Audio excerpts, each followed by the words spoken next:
저녁에 잠을 푹 자야 되는데 여기 온다고 잠을 설쳤더니 지금 굉장히 피곤하네요. 와보니까 교회가 완전히 달라졌습니다. 이렇게 달라질 줄은 정말 생각을 못 했었어요. 그리고 오니까 우리 성도님들의 연령층이 굉장히 젊어지셨네요. 앞에 목사님 찬양 인도할 때 아주 속 시원하게 인도를 잘 하시고 카리스 좋습니다. 은혜로운 찬양.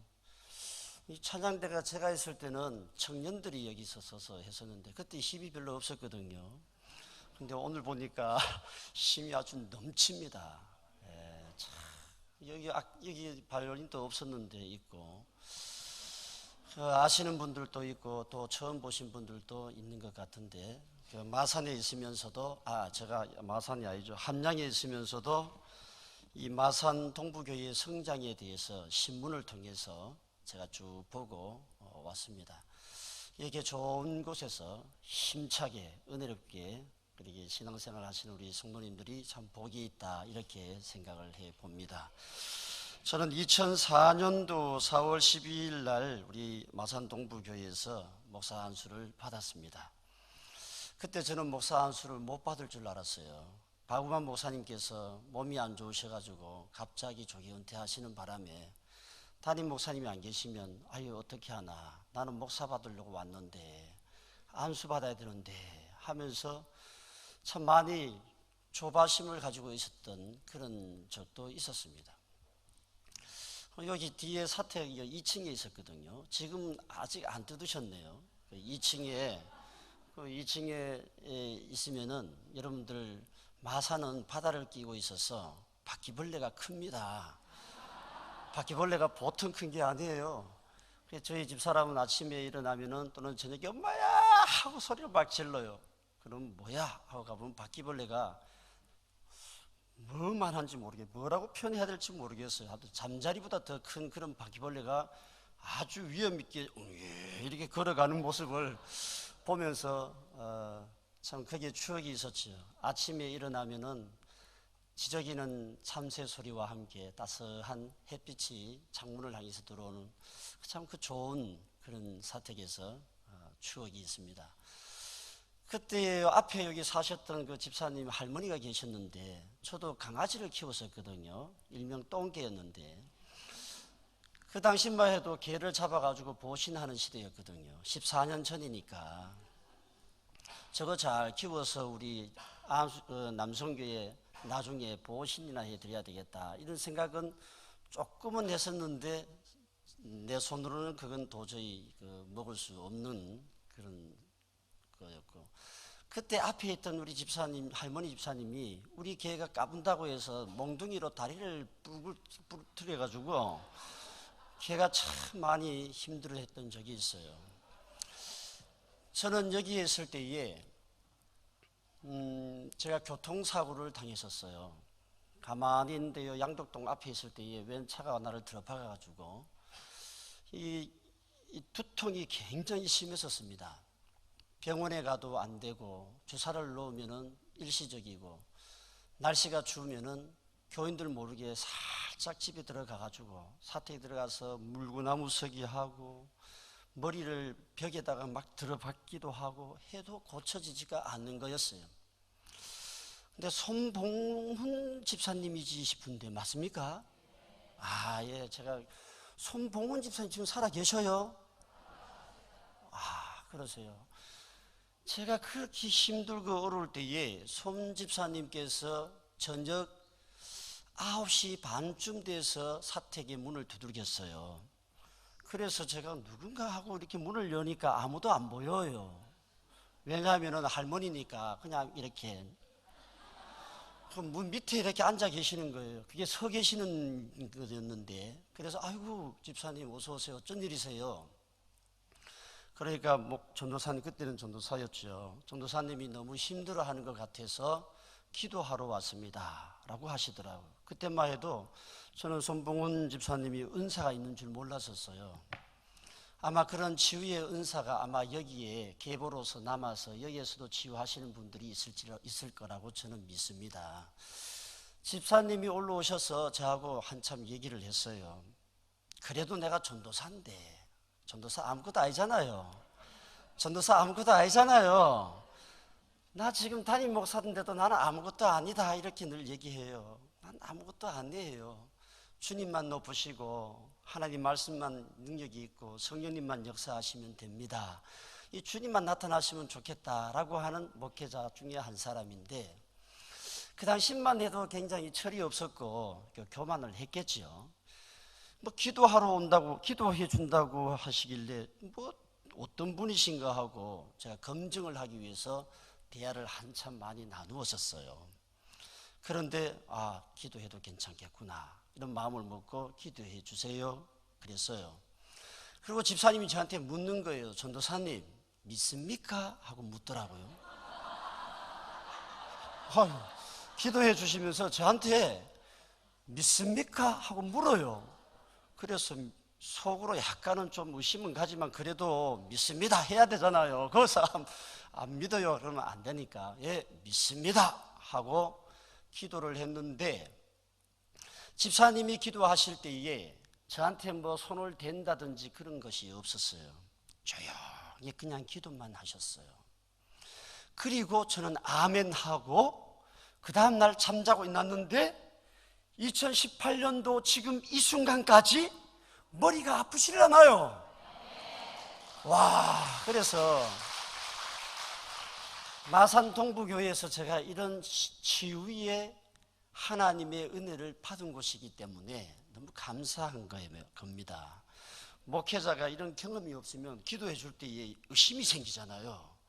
그런데 기도해서 나았다라고 하는 믿음이 있고 체험이 있으니까 어디 가서도 기도하면 된다, 그죠? 기도하면 이루어 주신다, 기도하면 역사가 일어난다, 기도하면 하나님께서 고쳐주신다, 이런 믿음이 들어오는 겁니다. 그러니까 목회에도 굉장히 도움이 되었습니다. 제가 안수를 받고 이제 2014년도 12월쯤 되어 22월 달에 제가 여기서 나갔죠. 그 전에 이제 이삼균 목사님께서 부임해 오셨어요. 이삼균 목사님이 오셔서 안수를 받고 조금 있다니까, 안수 받았으니까 부목사님을 통해서 제보고 나가줬으면 좋겠다, 이렇게 얘기는 안 하고 다른 교회를 한번 알아보시지요 라고 하는 말을 제가 들었어요. 그 말을 듣는, 나는 1년 더 있고 싶었거든요. 또 욕심이 없어요. 저는 1년만 더 있다 나도 가야지, 이렇게 생각하고 있었는데 그 말 들으니까 섭섭하기도 하고 하늘이 확 무너진 것 같더라고요. 그때 제가 뭘 느꼈냐 하면은 직장을 잃은 사람의 심정을 제가 그때 느꼈어요. 목회자도 그런 심정을 한번 느껴봐야 되잖아요. 우리 성도님들이 신앙생활을 하면서 명퇴를 당한다든지 또는 직장에서 잘리는 경우가 있잖아요. 그때 그 심정은요, 하늘이 무너지는 같은 심정이었어요. 일 거예요. 저는 그 심정이었었어요. 막막했어요. 내가 어디 가지? 정말 막막했었는데 이 경남 노회에서 주최로 한 이 부흥회가 그때 있었어요. 그때 어느 교회인지 요 나가다 보면, 저 창원 가다 보면은 왼쪽에 있는 교회인데, 그때 카자흐스탄의 이 김삼성 목사님이 오셔서 설교를 하셨을 때에 제가 큰 은혜를 받았습니다. 은혜를 받으니까 마음의 두려움이 싹 사라져 버리대요. 오늘 여러분들, 우리 교사들도 그렇고 여기 성도님들도 그렇고 살아가는 데 있어서, 신앙생활을 하는 데 있어서 은혜가 있어야 됩니다. 창세기 1장 1절이 뭡니까? 시작. 자자자자자자 하지 마시고, 어떤 사람은 뭐 하나님이 뭐 태초에, 아니에요. 태초에 하나님이 천지를 창조하시느니라요. 하셨느니라요. 잘 아시네요. 마지막 절은 그럼 뭡니까? 아멘, 할렐루야. 근데 9절을 보면은 계시록 22장 21절은 주 예수의 은혜가 모든 사람에게 있을지어다. 아멘. 주 예수의 뭐가요? 은혜가 모든 사람에게 있을지어다. 우리 성경의 마지막은 은혜로 끝납니다. 카리스, 은혜 아닙니까? 카리스. 아가페, 좁히지 마시고 주님의 사랑의 은혜. 이 은혜가 오늘 우리 성도들의 삶을 완전히 은혜에 사로잡혀서 살아가야 합니다. 그때 제가 은혜를 많이 받았어요. 말씀에 은혜 받으니까 앞이 막막하고 이런 게 없어져 버렸어요. 그리고 웃음이 나오고 기쁨이 나오더라고요. 그래서 교회 와서 저는 막 웃으면서 다녔어요. 내 혼자 속으로 내가 약간 미친 거 아이가, 이런 생각이 들 정도로, 아니 부교육자를 통하여서 다른 교회 알아봤으면 좋겠다라고 하는 말을 듣고 굉장히 고민이 많고 앞이 캄캄했었는데, 근데 은혜 받고 나니까 그런 염려들이 싹 사라지고 행복하고 기뻤어요. 기쁨 가운데 어디로 하나님이 또 인도하셨냐 하면은, 대구에 가면은 신광교회라고 있어요. 혹시 아시는지 모르겠지만 신천대로로 쫙 이렇게 타고 가다 보면은 칠성시장 앞에 교회가요 멋있게 지은 교회가 있어요. 저는 대구에서 거기 다니면서 늘 그런 기도를 한 적이 있었어요. 하나님, 저 교회 목사님들은 어떻게 생겼고 저 교회는 어떻게 가고 저 교회 목사님들 참 좋겠어요. 저도 저기에서 목회 한번 해봤으면 좋겠어요 하고 제가 기도를 드리면서 왔다 갔다 했던 교회였거든요. 그런데 하나님이 희한하게 또 그 교회로 연결을 싹 시켜줘가지고 그 교회에서 부교육자 시절을 또 한 2년 반인가 보내게 됐습니다. 우리 하나님께서는요 기도하면 다 들어주십니다. 믿습니까? 오늘 본문에 보면은 해를 입은 여자가 나오지요. 해를 입은 여자. 저는 하나님 앞에 목사 안수를 받고 늘 그런 기도를 하나님 앞에 드렸었어요. 하나님, 1만 마디 방언도 중요하지만은 5마디 깨달은 이 말로서 설교하는 것이 더 소중하다라고 가르쳐 주셨으니까 말씀을 좀 많이 깨닫게 해 주십시오 하고 제가 기도를 하나님께 많이 드렸었어요. 그래서 부교육자 시절을 이렇게 거치면서 하나님이 말씀에 대해서 참 많이 깨닫게 해 주셔서 참 저는 감사하고 그 은혜로 지금 목회를 하고 있어요. 특히 오늘 이 본문이 요한계시록이잖아요. 여러분들 요한계시록에 대해서 성경 공부를 좀 많이 하셨는지 모르겠습니다. 저는 요한계시록을 통해서 은혜를 받았습니다. 계시록을 통해서 힘들 때에 엄청난 위로의 말씀, 하나님이 세워주시는 말씀, 눈물 흘려 기쁨으로 바꾸어주는 그런 이 진수의 말씀이 이 요한계시록에 있다는 것을 제가 깨닫고 알게 되었었어요.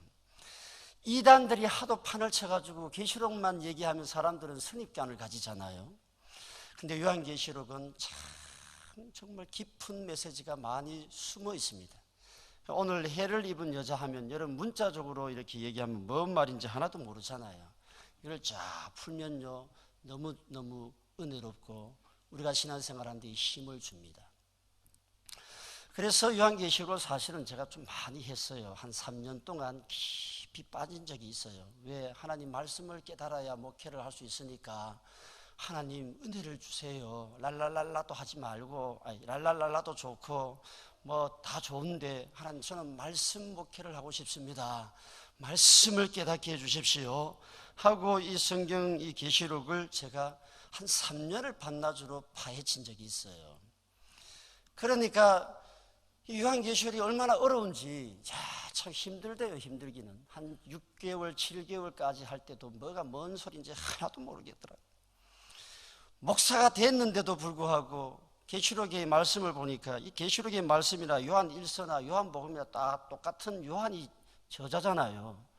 근데도 누가복음은 알고 마태복음은 아는데 왜 요한이 적은 이 글은 우리가 이해가 안 되는가? 깨달음을 달라고 기도하는 가운데에 제가 이 눈에서 피가 2번 나올 정도로 공부했어요. 눈에서 피가 2번 나왔어요. 이거는 교만이 아니고 예수님 안에서 나의 흔적의 자랑이에요. 그래서 이 계시록을 꿰뚫으면서 너무 행복하고 계시록을 알고 나니까 구약이 보이고 신약이 보이고, 구약에 있는 내용을 가지고 신약으로 연결시켜서 계시록으로 마지막으로 해석을 해서 딱 정리를 하니까 너무너무 스스로에게도 은혜가 되고 좋더라고요. 그러면 계시록이라고 하니까 이상하게 생각하지 마세요. 그래서 대구 신강교에서 거기서 이렇게 목회를 부교육자로 하다가 계명대학교 대학원을 다니면서 내단교회를 지나가게 됐어요. 내단교회를 지나가면서도 거기에 조석은 목사님이 학교 교사 출신이라서 교육이 아주 탁월한 그런 교회다라고 하는 소문이 들어와 가지고 지나가면서 기도했었어요. 주여, 저 교회에 가서 교육을 좀 배우게 해 주십시오. 차 타고 지나가면서 학교 가면서 계속 기도했는데 희한하게 또 기도하면 되더라고요. 보니까 또 내단교회 또 가게 됐어요. 그래서 내단교회에서 8년 10개월을 부교육자로 있다가 이제 함양교회로 담임을 가게 된 겁니다. 함양교회에 가서 이렇게 목회를 하다 보니까 부교육자 시절은 행복한 시절이었고, 담임 목회가 이제 진짜 목회더라고요. 담임 목사 1년이 부교육자 10년보다 더 힘들어요. 여러분 그거 아셔요? 안 해봤으니까 모르지요. 목사님 지금 오래 계셨죠? 예? 10년이니까 이렇게 변화가 된 거예요. 목회자가 자주 바뀌면 안 됩니다. 10년 되면 뭐가 변화가 일어나거든요. 우리 함양도 마찬가지예요. 이제 제가 간지 3년 됐기 때문에 변화가 없어요. 이제 계속 말씀 작업하는 것밖에 없어요. 10년이 돼야 교회도 변하고 성도들의 심성도 변하고 삶이 복이요 그때 열리는 거예요. 이제부터 더 큰 복이 있을 줄로 믿습니다. 이 목사님 목회 잘 하신다는 소문을 제가요 함양에서 듣고 있거든요. 존경하는 거예요. 함양 가기 전에 이력서를 제가 많이 냈었어요. 부산에도 내고 서울도 내고 이상하게 2번까지 올라갔었어요. 마지막에 설교 1번, 마지막에 2번 하면 제가 어느 교회든지 간에 2번까지는 2등까지는 계속 올라갔는데 1등이 안 되는 거예요.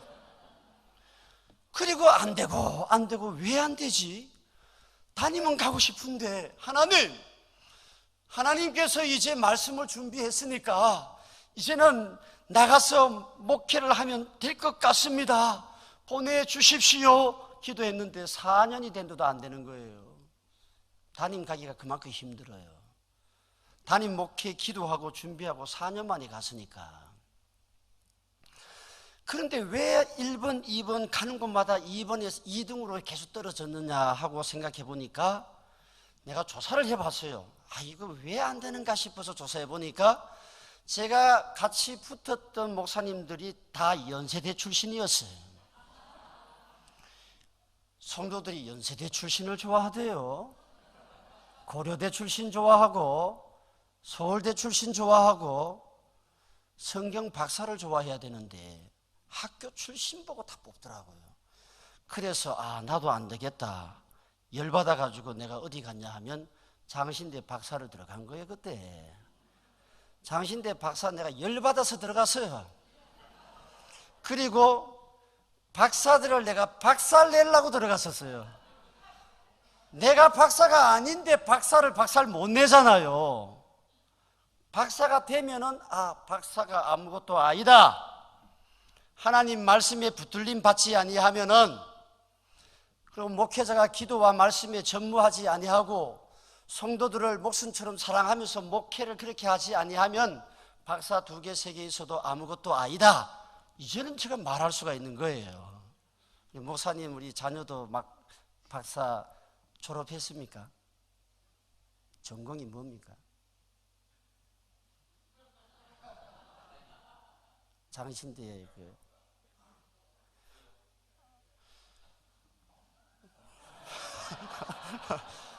목사님 박사 말고 자녀분 또 장신대 박사 이렇게 하셨다는 얘기를 제가 들었거든요. 제가 이제 전공을 교육을 했어요. 이 교육을 하니까 이제 교사 교육 이런 거 하면 굉장히 좋아해요. 그래서 목사님이 부탁할 때도 교사 헌신 예배 하니까 제가 눈이 번쩍 뜨였던 거예요. 저는 이 교사 세미나, 교사 헌신 예배를 굉장히 좋아하거든요. 오늘 계시록 12장 말씀 가지고 지금 풀어나가야 되는데 이게 좀 큰일 났습니다. 이제 인사만 해가지고 죄송합니다. 하나님의 다 인도하심에 지금까지 오게 되었습니다. 성경을 이렇게 보다 보니까 성경은 여자에 대해서 이야기가 참 많이 나와 있어요. 여자판이에요. 성경은 창세기 아담과 하와로부터 시작해가지고 오늘 계시록 12장에 보니까 해를 옷 입은 한 뭐예요? 여자예요. 계시록 17장에 가면요, 많은 물 위에 앉은 음녀라고 기록이 되어 있어요. 음녀는 뭐예요? 남자예요? 여자예요? 음녀도 여자예요. 계시록 17장에도 음녀, 오늘 본문에도 이 여자가 성경은요 도배를 하고 있어요. 그러니까 교회에 와보면 여자들이 다 도배를 하고 있을 정도로 교회는 여자가 많아요.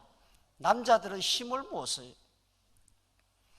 그런데 이 여자가, 하나님의 말씀은 히브리서 4장 12절에도 보면은 하나님의 말씀은 모든 성경은 하나님의 감동으로 되었다라고 했는데, 이 여자가 감동으로 되었다라고 하는 이 말과 이게 해석을 하려고 하면은 안 맞는 거예요. 여자를 여자로 해석하면은 감동적으로 해석이 안 되게끔 되어 있지요. 오늘 본문에 있는 이 해를 옷 입은 여자는 바로 같은 여성 명사를 사용한 에클레시아와 같은 용어예요. 교회를 얘기하는 것입니다. 교회에서 어떤 교회가 되어야 하는가, 어떤 성도로서의 신앙생활을 해야 하는가, 교사로서의 교회에서 어떤 사명을 가지고 해야 하는가. 계시록 17장에는 많은 물 위에 앉은 음녀도 마찬가지예요. 하나님께서 오늘 우리에게 주시는 이 메시지가 빠져있는 교회는 음녀 교회가 된다, 이 말씀이거든요. 오늘 본문을 보면은 부르짖었다라고 하는 표현이 기록이 되어 있습니다. 2절 말씀을 보니까 이 여자가 아이를 베어 해산하게 되며 아파서 애를 쓰며 부르짖더라라고 그랬습니다. 애를 쓰며라고 하는 것은 바사니조라고 해서 산모의 고통과 같은 부르짖음. 그러니까 혹시 여자들과 관련이 된 용어들이 성경에는 많이 있습니다. 남자들은 애를 안 낳아봤기 때문에 여러분들 기도하십시다. 오늘 카리스 오늘 은혜 찬양 이게 진짜 마음에 들대요. 주여 하면서 그 기도가, 주님 3번 했으면 더 좋았을 텐데 한 번만 해가지고, 다니엘 9장 18절인가 보면 다니엘도 주여 주여 주여 그랬거든요. 주여 주여가요 분위기 조성이 아니에요. 주님을 찾는 것이 좋아요. 부르짖었다는 거예요. 이 해를 옷 입은 한 여자가 애를 낳기 위해서 지금 막 부르짖는 거예요. 이 말씀은요, 우리 교사들이 한 생명을 탄생시키기 위해서, 그리고 한 생명을요 교회 안에서 인물을 배출하기 위해서 정말 그 아이를 두고 부르짖으면서 그 아이들의 영혼을 위해서 기도하는 교사를 얘기하는 거예요. 기도하는 목회자, 기도하는 성도, 부르짖으면서 기도할 때에 우리 하나님께서는 역사해 주실 줄로 믿습니다. 초대교회가 그렇게 해서 변화가 이루어졌지 않습니까? 말씀과 기도에 전무하고 오순절마가 다락방에서 기도함으로 인하여서 초대교회가 완전히 마산 동부교회처럼 변화가 되어버렸어요. 사도행전 2장 42절 이후로 보면은 이 초대교회가 어떻게 변화되었는지 한번 보십시오. 사도들의 가르침을 받았다라고 그랬어요. 성령님이 역사하시고 기도하는 백성들은 앞에서 말씀을 증거하시는 목회자의 말씀을 받는다라고 그랬습니다. 말씀 가운데 성령이 임하시고 말씀으로 복이 임하게 되는 것이고, 말씀으로서 우리는 변화가 이루어지게 됩니다. 말씀이 안 떨어지면 변화가 이루어지지가 않습니다. 그 다음에 오로지 기도하기를 힘쓰고 라고 그랬어요. 그러니까 통성 기도했다 이 말씀이에요. 기사와 표적이 일어나고 이거는 치유가 있었다는 말씀이에요. 모든 물건을 서로 통용하고, 이거는 헌금을 하나님 앞에 잘 드렸다는 말씀이고, 날마다 마음을 같이하여 성전에 모이기를 힘쓰고 예배를 잘 드렸다는 말씀이지요. 집에서 떡을 떼며 구역 예배 잘 드렸다는 소리예요. 그 당시에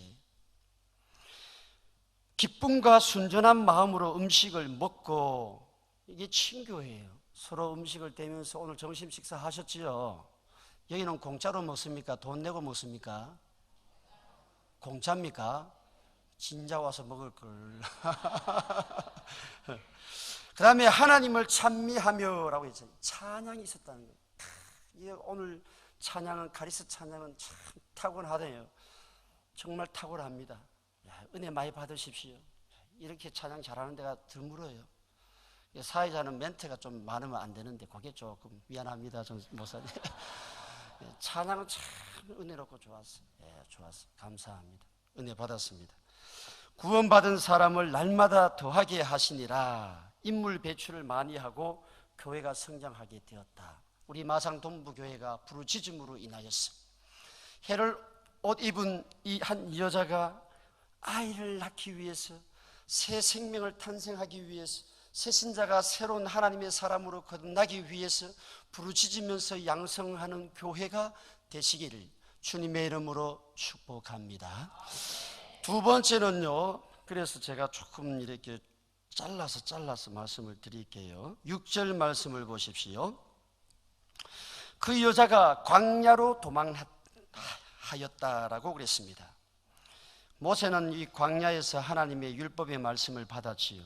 광야는 그 당시에 하나님의 온전한 백성으로 세움받기 위해서 훈련받는 장소, 광야는 훈련받는 장소요, 연단의 장소예요. 우리 성도님들이 하나님의 영의 사람들이 되기 전에는요, 연단과 훈련이 있는 것입니다. 연단과 훈련이 없으면 여러분들은 저주에서 머물 수밖에 없어요. 구약의 말라기 4장 6절 마지막 절이 저주로 끝나거든요.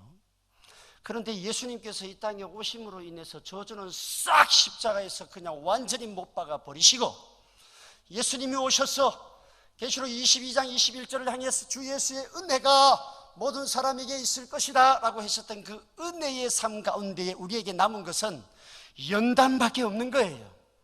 훈련밖에 없습니다. 말씀과 기도로 훈련되어서 여기에서 훈련 잘 받은 사람은 하나님의 영의 사람으로서 날마다 은혜를 받으면서 감사하면서 복 가운데 살아가겠지만은, 그렇지 못하면 말라기 4장 6절에 저주에서 머물고 있는 거예요. 모든 저주에서 떠나시고 주님의 은혜 안에서 살아가는 앞으로의 삶이 말씀을 통해서 이루어지는 우리 교회와 우리 모든 교우들과 우리 교사들이 되었으면 좋겠습니다. 말씀을 통하지 아니하면 하나님을 못 만나요. 세상에서 하나님 만난다고 하지만 못 만납니다. 여러분들 철저하게 말씀 속에서 하나님 만나셔야 돼요. 그래서 예수님께서 세례 요한 때에 하나님 말씀을 증거하라고 이 바리새인과 서기관들을 보냈거든요. 그런데 바리새인들은 예수님의 말씀을 잘 증거하지 않았어요.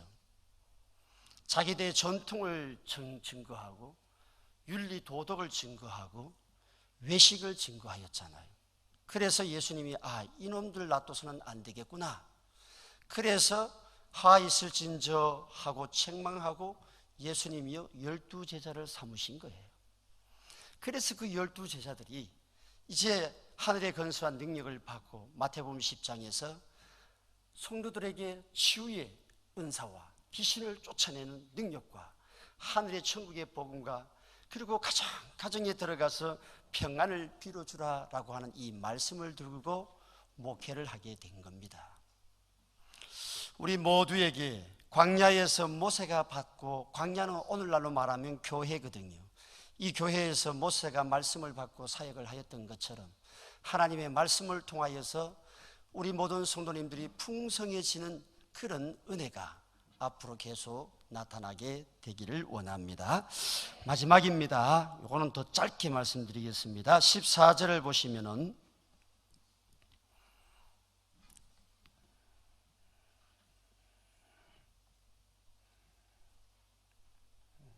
갑자기 왜 14절이 나오나요? 6절이죠. 6절을 보시면은 그를 양육하기 위하여 하나님께서 예비하신 곳이 있더라. 예비하신 곳이 있더라 하면서 14절에 보니까 그 여자가 14절을 보면은 그 여자가 큰 독수리의 두 날개를 받아 날아갔다 이 말이에요.